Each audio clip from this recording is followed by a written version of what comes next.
কেন জানি না মনে হলো একটু জানলাটা খুলে বাইরেটা একটু দেখি। দেখো আমাদের এই জানালার পাশেই যে গাছটা আছে, গাছটা এত সুন্দর, একটা ডুমুর গাছ আছে, সারা বছর ডুমুর হয়ে থাকে, এমনকি পাতাও সবুজ, খুব ভালো লাগে। তবে কি বলো তো, এবার থেকে টোটালি আমার ছাদে যাওয়া বন্ধ করতে হবে, নিচে ওই একবার করে, আজকে যেমন গেলাম তো যা আজকের মতন ইতে হয়ে গেল। একা একা ঘরবন্দি থাকতে হবে, কিছু করার নেই। এই কটা মাস, বেশ কটা মাস কাটালাম, আর কটা মাস কাটালেই সব ঠিকঠাকভাবে হয়ে গেলে বাঁচি, সেই দিনের অপেক্ষা। আর কি বলতো, এইখান থেকে দেখা যায়, ছাদ দেখা যায়, যদিও আমাদের বারান্দাটা পুরো খোলামেলা, বা বারান্দায় গিয়ে দাঁড়ালে সব কিছু আমি দেখতে পাই, বাইরের দৃশ্য, কিন্তু ছাদ আর ঘরের মধ্যে আকাশ পাতাল তফাৎ। তো আর কি, এই গাছটাও দেখা যায়। তবে কি জানো, সকালবেলা বাইরের যে পরিবেশটা, পাখির কিচিরমিচির আওয়াজ এত ভালো লাগে না, তো সেটা কতটা পাবো বলতে পারছি না। এই গাছকে দেখতে পাবো সবই ঠিক আছে, কিন্তু সেই ক্লিয়ার ভাবটা, মানে সেই চোখের যে শান্তি, সেই ভাবটা আসবে না।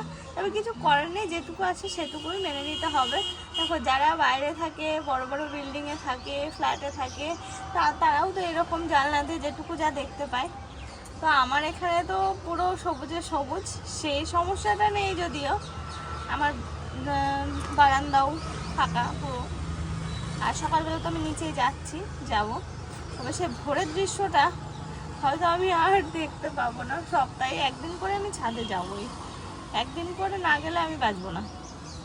আগে হাজারপুরে যখন ছিলাম বিয়ের আগে, তখন তো পুরো গাছগাছালির মধ্যেই থাকতাম। তা বাদেও তোমরা হয়তো খেয়াল করেছো, আমি মাঠে যেতাম, মাঠে যেতাম।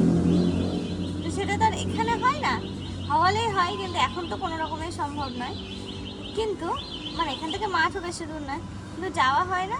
আর প্লাস হচ্ছে আমার ছাদটা তো আমার প্রিয় জায়গা, ওখানে গেলে আমার কিছু লাগে না। এই দেখো, এই গাছটা এত ভালো লাগে, আর এই যে ঝিরঝিরে হাওয়া, ফুরফুর করে হাওয়া ঢোকে, জানলাটা খুলে দিলে এটা বেশ ভালো লাগে। গাছটা বেশ বড় হয়েছে, এই গরমের সময় বেশ মজা হবে। আর দেখো গাছে সারা বছর এরকম ডুমুর হয়ে থাকে, যেন এক অন্যরকম শান্তি।